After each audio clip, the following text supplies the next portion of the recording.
সস্তায় বস্তা ভরা তাবিজ বেচা কেনা হয় টিকটকে। বেচা কেনা করে প্রতারকরা। তাদের কোনো ডিমান্ড থাকে না, তাদের কোনো চাহিদা থাকে না। তাদের কথা থাকে একটাই, আমরা ফ্রিতে কাজ করে দেব। ইভেন্ট অনেক সময় দেখা যায় আমার ফেসবুক পেজের কমেন্টস বক্সে অনেকে এসে তাদের প্রচারণাগুলা করে যে আমি অমুক অমুক কবিরাজ, আমি অমুক অমুক জায়গায় তদবির করে ফলাফল পেয়েছি। আবার এখান থেকে কিছু লোকে তাদের নাম্বারে কথা বলে মোটামুটি তারাও প্রতারিত হয়। যে তাদের প্রথম কথা হচ্ছে আমাদেরকে শুধুমাত্র আগরবাতি মোমবাতি কেনার টাকা দিবেন, হয়তো 1100 টাকা, নয়তো 2200 কিংবা 3100 টাকা বা 3100 টাকার কম বেশি হতে পারে। এটা হচ্ছে তাদের প্রথম সূত্র কাজের। এটা বলার পরে মোটামুটি তো যারা সস্তায় বস্তা ভরা তাবিজ নিতে চায় তারা তো মোটামুটি মহা খুশি। হ্যাঁ, কাজ হয়ে যাবে এত কম টাকায়, সমস্যা কি? 1000 টাকা দিলে তো গায়ে বাজবে না, 2000 টাকা দিলে তো গায়ে বাজবে না। শুধু নজরুল ইসলাম কবিরাজে টাকা চাই বেশি। নজরুল ইসলাম কবিরাজে টাকা চাই বেশি, 20,000, 50,000, 1,00,000 টাকা সে চায়। এত টাকা তো আমাদের দেওয়ার সামর্থ্য নাই। এত টাকা সে চাইবে, এত টাকা আমরা আসলে কিভাবে দেব? তো আমি ওই সমস্ত লোকদের জন্য প্রায় সময় একটা কথা বলি, দেখেন, সস্তায় বস্তা ভরা তাবিজ শুধুমাত্র টিকটকে পাবেন, আমার কাছে পাবেন না। বিগত দিনে আপনারা দেখেছেন আমরা 100% গ্যারান্টি দিয়ে স্ট্যাম্প আকারে তদবিরগুলো দিয়েছি। এখন স্ট্যাম্প আমাদের লাগে না, কারণ আমরা স্ট্যাম্প দিতে দিতে এখন মানুষের অন্তত ওইরকম আত্মবিশ্বাসটা আমরা অর্জন করে নিয়েছি। এখন আমাদের লাগে না, আমাদের রুগীরাও চায় না। তো কিছু লোক আমাকে বলে যে হুজুর, কেউ বলে যে আপনি কাজ করেন পরে টাকা দিব, যেহেতু আপনি কাজ করতেও পারবেন ভাঙতেও পারবেন। যে কথা বলেন, কাজ করতেও পারেন ভাঙতেও পারেন। তাদের জন্য আমার আজকের এই প্রশ্নটা, দেখেন, কাজ করব আমি, ভাঙবো আমি। কাজ করার জন্য আমার যেই পারিশ্রমিক প্রয়োজন হবে, আমার যেই সালানের খরচ প্রয়োজন হবে, সেটা কে দিবে? আমার বাবার টাকা থেকে দেব আমি, নাকি আমার পকেটের টাকা থেকে দেব? এবার আসেন, কাজ করার পরে ভাঙবে। এই কাজ ভাঙার জন্য রিপিট সালান দিয়ে আমাকে ভাঙতে হবে। এটা এমন না যে হাতের মোয়া, এটার জন্য প্রয়োজন হয় সাধনা, এটার জন্য প্রয়োজন হয় কষ্ট। তাহলে দেখেন, আমি নিজের সাধনায় নিজে কষ্ট করে আপনার কাজটা করবো, এটা কি করবো আমি? আমাকে তো টাকাই চালাইতেছে, টাকা দিচ্ছে, আমি কাজ করতেছি, আমার সময়ের মূল্য আছে, সময়ের দাম আছে। এমন অনেক লোক আছে যারা আমাদের কাছে আসে, বলে যে ফ্রিতে কাজ নেওয়ার জন্য। আমরা করি না, কারণ আমার সময়ের মূল্য আছে, আমার সময়ের দাম আছে। ভাই, আমার এমন কোনো টাকা পড়ে নাই যে আমি তার কাজটা করে দিতে হবে ফ্রিতে। কারণ আমি রাত্র জেগে, ওয়াল্লাহি, আপনি যদি বিশ্বাস করেন, আমি তদবির কাজ শেষ করতে মিলতে আমার 12টা 1টা বেজে যায়।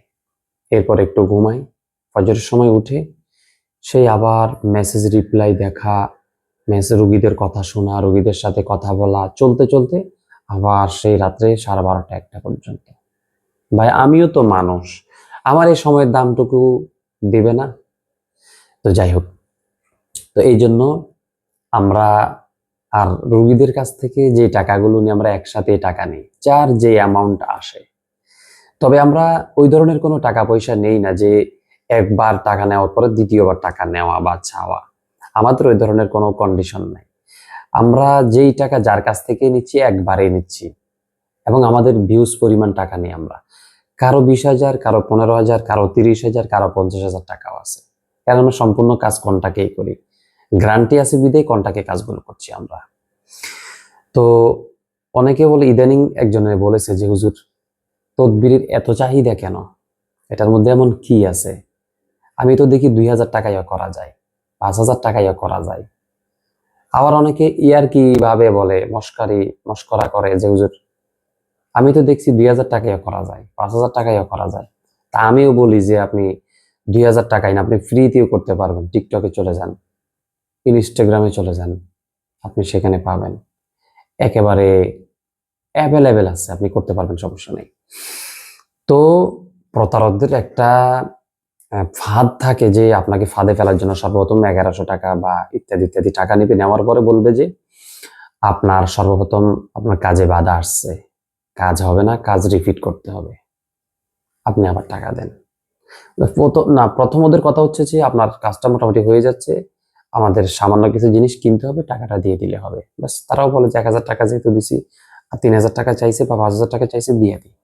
ওই যে একটু একটু করে চাইতেছে, তো তার গায়ে বাঁচতেছে না, কিস্তি আকারে চাইতেছে তো। আর নজরুল ইসলাম কবিরাজে একসাথে সবগুলা নাই, ব্যবধান এতটুকু। কারণ নজরুল ইসলাম কবিরাজের কাছে 2 নাম্বারই, ভুজুং বাজুং কোনো কিছু নাই, স্টেট ফরওয়ার্ড কথা। তো ওরা প্রথমে 1,100 টাকা নিবে, পরে 2,000 নিবে, 3,000 নিবে, পরে আবার এরপরে বলবে যে আপনার জিনে মিষ্টি খাবে। এরপরে আবার কেউ কেউ বলতেছে যে হুজুর আমাদেরকে বলছে জিন নাকি 7 সমুদ্র পার হইতে পারতেছে না, জিনের জন্য নৌকা লাগবে, হ্যাঁ জিনের জন্য আধ্যাত্মিক নৌকা বানাই দিতে হবে। আবার কেউ বলতেছে যে তার শরীর বন্ধ আছে, তার শরীর বন্ধ কাটার জন্য টাকা লাগবে, মেয়ের বন্ধ কাটতে হবে, মেয়ের বন্ধ কাটার পরে এবার আবার টাকা লাগবে, এবার ছেলের বন্ধ কাটতে হবে। আচ্ছা যাই হোক, এরপরে সর্বশেষ আজকে সকালবেলা রিসেন্টলি একজন ভাই বললো যে হুজুর সর্বশেষ ওরা বলে যে একটা কুচকুচে কালো গরু লাগবে, কুচকুচে কালো গরু। আবার কেউ বলে যে লাল গরু, আবার কেউ বলে যে পাঠা, কেউ বলে খাসি, এগুলা দিতে হবে। দেখেন, 1,000 টাকা ছিল তার সর্বপ্রথম চাহিদা, নিতে নিতে কিন্তু তারা প্রায় কারো কাছ থেকে 30-50 হাজার টাকা পর্যন্ত নিয়ে নেয়। দেখেন, টাকা নেয় না ডাইরেক্ট, গরু, ছাগল, ভেড়া, কদিন পরে দুম্বাও দাবি করবে, ওটো দাবি করবে, আপনাদের কারণে আপনাদের কাছ থেকে নিবে। আমি বলি নেক, কারণ আপনারা নজরুল ইসলাম কবিরাজের কাছে আসলেই শুধু ভয় পান যে এত টাকা কেমনে দেব। তা আপনারা যারা টাকা নিয়ে মায়া করেন, আপনাদের জন্য ওরাই বেস্ট। ওরা প্রথমে 1,000 টাকা চাইবে, 1,000 টাকা দিবেন, পরে কিস্তিয়ে কিস্তিয়ে টাকা দিবেন, কাজে কাজ হবে না, টাকায় টাকা যাবে। কি বলছি বুঝতে পারছেন? তো এই জন্য মূলত আমরা একসাথে পেমেন্ট গুলো নিয়ে নিয়ে একসাথে আমাদের সালামের কাজগুলো শেষ, আগে পরে যা আছে। অনেকে বলে শরীর বন্ধ, আমি বলি শরীর বন্ধ না, ওর সাথে যদি আজরাইলও থাকে, এটা আমার দেখার বিষয়, এটা আপনার দেখার বিষয় না। এ টু জেড যা করার প্রয়োজন হবে এটা আমরাই করবো, আপনাদের কোনো কিছু জানার দরকার হবে না। আপনি আমাকে টাকা দিয়েছেন, নাকে তেল দিয়ে ঘুমাবেন, ব্যাস, সময় শেষ, কাজের ফলাফল নিয়ে ঘরে যাবেন ইনশাআল্লাহ। তাওয়াক্কালতু আলাল্লাহ। ভালো থাকবেন, সুস্থ থাকবেন, দোয়া করবেন আমার জন্য, প্রতিনিয়তের জন্য আপনাদের সেবায় নিয়োজিত থাকতে পারে, নিজেকে নিয়োজিত রাখতে পারে। আসসালামু আলাইকুম ওয়া রাহমাতুল্লাহি ওয়া বারাকাতুহু।